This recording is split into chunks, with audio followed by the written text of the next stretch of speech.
আমি এখন মাননীয় সংসদ সদস্য মাওলানা দেলোয়ার হোসেন সাইদী সাহেবকে বক্তব্য রাখার জন্য অনুরোধ জানাচ্ছি। নাহমাদুহু ওয়া নুসাল্লি আলা রাসূলিহিল কারীম ওয়া আলা আলিহি ওয়া আসহাবিহি আজমাইন। আউযু বিল্লাহি মিনাশ শাইতানির রাজীম। বিসমিল্লাহির রহমানির রহিম। মাননীয় স্পিকার, আপনি এই মহান সংসদের স্পিকার হিসেবে নির্বাচিত হয় আমরা জাতীয় সংসদের পক্ষ থেকে আপনাকে অন্তরের অন্তঃস্থল থেকে মোবারকবাদ জানাচ্ছি। মাননীয় স্পিকার, আমি আজ এই সংসদে দাঁড়িয়ে ওই মহান আল্লাহ পাকের প্রশংসায় সেজদা অবনত হচ্ছি, যিনি 1 অক্টোবরের ব্যালট যুদ্ধের মাধ্যমে সুদীর্ঘ 5 বছরের দুঃশাসন, সীমাহীন দুর্নীতি, ইসলাম বিরোধী কর্মকাণ্ড, দেশব্যাপী ভয়াবহ সন্ত্রাসের মোকাবেলায় 4 দলীয় ঐক্য জোটের মহা বিজয় দান করেছেন এবং যার ফলশ্রুতিতে আজকে আমরা এই মহান সংসদে দাঁড়িয়ে কথা বলার সুযোগ লাভ করেছি। মাননীয় স্পিকার, আপনার মাধ্যমে আমি আমার অন্তরের অন্তঃস্থল থেকে দেশবাসীকে ধন্যবাদ জানাই। বিশেষ করে আমার নির্বাচনী এলাকা পিরোজপুর, নাজিরপুর, ইন্দুরকানীবাসী ভাই বোনদের প্রতি কৃতজ্ঞতা জানাই, যাদের অক্লান্ত পরিশ্রমে এবং মূল্যবান ভোটের মাধ্যমে আমি নির্বাচিত হয়ে মহান সংসদের সদস্য হওয়ার সুযোগ লাভ করেছি। মাননীয় স্পিকার, বাংলাদেশের 13 কোটি মানুষকে যারা পরিচালনা করবেন, আজকে তারাই এই মহান সংসদে বসে আছেন। আমি আপনার মাধ্যমে তাদের উদ্দেশ্যে কিছু কথা বলতে চাই। জবাবদিহিমূলক সরকার, কল্যাণমূলক সরকার ও সুস্থ প্রশাসন, এই বাক্যগুলি আমরা প্রায় শুনে থাকি। এই বাক্যগুলির অর্থ সরকার স্বৈরাচার নয়, বরং জনগণের কল্যাণে জনগণ নিকট দায়বদ্ধ সরকার, যা আব্রাহাম লিঙ্কনের ভাষায় by the people, for the people, of the people. বর্তমান পৃথিবীতে মূলত গণতান্ত্রিক দেশে এখন সরকারকে বিবেচনা করা হয়। এরূপ সরকারের জনগণের সার্বভৌম ক্ষমতার উৎস হিসেবে বিবেচনা করা হয়, অর্থাৎ সংখ্যাগরিষ্ঠ প্রতিনিধিদের প্রণীত আইনই হল আইন এবং নির্বাচিত হবার পর সরকার হয়ে পড়েন সমগ্র জনগণের, আর বিরোধী দল হয় ছায়া সরকার। মাননীয় স্পিকার, সরকারকে সঠিক পথে পরিচালনার জন্য বিরোধী দলকে অপরিহার্য বিবেচনা করা হয়।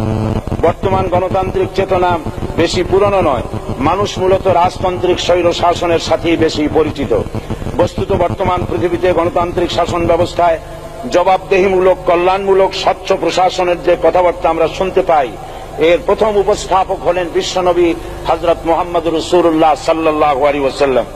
বর্তমান গণতান্ত্রিক ব্যবস্থাপনার সাথে ইসলামের মূল পার্থক্য হল সার্বভৌমত্বের ধারণা নিয়ে। ইসলামের দৃষ্টিতে সার্বভৌমত্বের মালিক জনগণ নয়, মালিক হলেন আল্লাহ রাব্বুল আলামিন। কিন্তু সরকার গঠন ও পরিচালনা জনগণের ইচ্ছার ভিত্তিতে হতে হবে। জনগণের ইচ্ছার বিরুদ্ধে ক্ষমতায় থাকার অধিকার ইসলামের স্বীকৃত নয়। মাননীয় স্পিকার, সাধারণত লক্ষ্য করা যায় সরকার, সরকারি কর্মকর্তা ও কর্মচারীবৃন্দ জনগণের উপর নানাভাবে জুলুম, নির্যাতন বা শোষণ করে থাকে। জনগণের খাদেম না হয়ে তারা হয়ে পড়েন জনগণের প্রভু। তারা জনগণের সম্পদকে তসরুপ করে। এই অবস্থা থেকে মুক্ত করার জন্য রাসূল করিম সাল্লাল্লাহু আলাইহি ওয়াসাল্লাম সরকারি কর্মকর্তা ও কর্মচারীদের মধ্যে তীব্র দায়িত্ব অনুভূতি জাগ্রত করে তিনি বলেন, ঘুষ দাতা ও গৃহীতা উভয় জাহান্নামী। নবী করিম সাল্লাল্লাহু আলাইহি ওয়াসাল্লাম আরো বলেছেন, আমরা যদি কাউকে কোনো রাষ্ট্রীয় দায়িত্ব প্রদান করি, তখন সেই ব্যক্তি তার ব্যক্তিগত কাজ যতটা নিষ্ঠা ও আন্তরিকতার সাথে পালন করে, রাষ্ট্রীয় দায়িত্ব যদি সেভাবে পালন না করে, তবে কিয়ামতের দিন তাকে উল্টো করে জাহান্নামে নিক্ষেপ করা হবে। রাষ্ট্রীয় সম্পদ তসরুপের ব্যাপারে কঠোর হুঁশিয়ারি উচ্চারণ করে বিশ্বনবী মুহাম্মদ রাসূলুল্লাহ সাল্লাল্লাহু আলাইহি ওয়াসাল্লাম বলেছেন, রাষ্ট্রীয় দায়িত্ব পালনকারী কেউ যদি 1 টুকরা সুতা বা তার চেয়েও ক্ষুদ্র কোনো জিনিস খেয়ানত করে, তবে কিয়ামতের দিন খেয়ানতের বোঝা মাথায় করে তাকে উঠতে হবে। মাননীয় স্পিকার, আল্লাহ রসুল যে সরকার ব্যবস্থা প্রতিষ্ঠা করেছিলেন, তা সত্যিকার অর্থে ছিল জনকল্যাণমূলক সরকার। তার সরকারে দায়িত্ব পালনকারী ব্যক্তিবর্গের মধ্যে চরম দায়িত্ব অনুভূতি জাগ্রত করে দেওয়া হয়েছিল। এটা সম্ভব হয়েছিল কেবলমাত্র আখিরাতের তীব্র বিশ্বাস ও মহান আল্লাহর দরবারে জবাবদিহিতার অনুভূতির মাধ্যমে। মানুষের নিকট জবাবদিহিতা পাশ কাটিয়ে যাওয়া যায়, কিন্তু আল্লাহর নিকট জবাবদিহিতা পাশ কাটানোর কোনো সুযোগ নেই। মাননীয় স্পিকার, নবী করিম সাল্লাল্লাহু আলাইহি সাল্লামের সরকার ব্যবস্থাপনায় সবাই যেমন আইনের দৃষ্টিতে সমান অধিকার ভোগ করেছে, ঠিক তেমনি ভাবে রাষ্ট্রের নাগরিক হিসাবে সবারই মৌলিক চাহিদাসমূহ পূরণ হয়েছে। ঋণগ্রস্ত এতিম অসহায় জনগণ রাষ্ট্রীয় তহবিল থেকে সহযোগিতা লাভ করেছে। মূলত এটা জনকল্যাণমূলক সরকারের ধারণা বিশ্ববাসী তখনই প্রথম অবলোকন করে।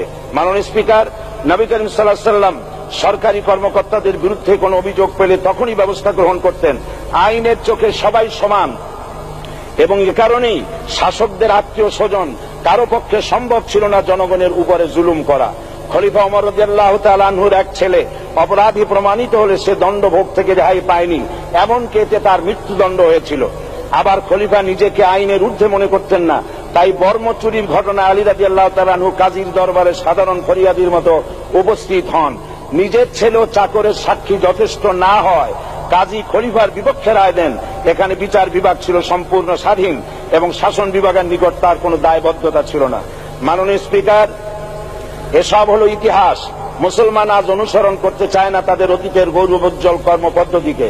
সে এখন কাফির মুশরিকদের কিরানক স্বার্থ পূজারী আখেরাতে জবাবদিহিতা শূন্য বাগাড়ম্বর এক জাতি। মাননীয় স্পিকার, যে জাতির এক পূর্বসূরি মাথায় আটার বোঝা বহন করে নিয়ে চললেন আর বলে গেলেন, মানুষ কেন, ফোরাতের কূলে যদি একটি কুকুরও না খেয়ে মারা যায় তবে এই ওমর রাদিয়াল্লাহু তাআলা আনহুকে কিয়ামতের দিন আল্লাহর দরবারে জবাবদিহি করতে হবে। আর আজ সেই জাতির দায়িত্বশীলরা জনগণকে অভুক্ত রেখে তাদের মুখের গ্রাসে ভাগ বসায়। জনগণ তাদের নিকট উপস্থিত হলে মনে হয় যেন গোলাম প্রভুর দরবারে উপস্থিত হয়েছে, আর অহেতুক উৎকোচ দাবি করে তাদের উপর জুলুম করছে। আর আল্লাহ পাক জালিমকে কখনোই পছন্দ করেন না। মাননীয় স্পিকার, আমি দৃঢ়ভাবে আশা করি এই অবস্থা কাটিয়ে উঠিয়ে আমরা রাসূল করিম সাল্লাল্লাহু আলাইহি সাল্লাম কর্তৃক প্রদর্শিত রাষ্ট্র ব্যবস্থার অনুসরণ করে একটি সুখী সমৃদ্ধশালী আধুনিক ইসলামী রাষ্ট্র পরিণত করে বাংলার প্রিয় জন্মভূমি বাংলাদেশকে আজ গোটা বিশ্বব্যাপী শোষণ, নির্যাতন, হানাহানি, অশান্তির মধ্যে, তাই আজ পৃথিবীর অধীর আগ্রহে অপেক্ষা করছে ইসলামের আলোকে এমন এক রাষ্ট্র ব্যবস্থার যেখানে দায়িত্বশীলরা আল্লাহ তাআলার কাছে জবাবদিহিতার পাশাপাশি জনগণ নিকটও জবাবদিহি করতে বাধ্য হবে। মাননীয় স্পিকার, অনেক ত্যাগ ও তিতিক্ষার রক্তের বিনিময়ে গড়ে উঠেছে আমাদের গণতান্ত্রিক প্রতিষ্ঠান এই জাতীয় সংসদ। এই সংসদের সম্মান রক্ষা করার দায়িত্ব আমাদের সবার। গণতান্ত্রিক চর্চা, গণতন্ত্র প্রতিষ্ঠার স্বার্থে আমি আজ প্রধান বিরোধী দল আওয়ামী লীগকে সকল হিংসা, বিদ্বেষ ও পরাজয়ের গ্লানি ভুলে গিয়ে সংসদে যোগদানের উদাত্ত আহ্বান জানাচ্ছি। পরিশেষে আমি আপনার মতো সর্বজনশ্রদ্ধ একজন মার্জিত ও সুশিক্ষিত ব্যক্তিকে এই মহান সংসদের স্পিকার হিসাবে লাভ করে আমরা আনন্দিত হয়েছি। আমাদের সংবিধানের সংরক্ষণ, সমর্থন ও নিরাপত্তা বিধান এবং আপনার অভিভাবক সুলভ নিরপেক্ষ আচরণ ও সংসদকে ধন্য করবে বলে আমরা বিশ্বাস করি। আপনাকে ধন্যবাদ। আসসালামু আলাইকুম ওয়া রাহমাতুল্লাহ।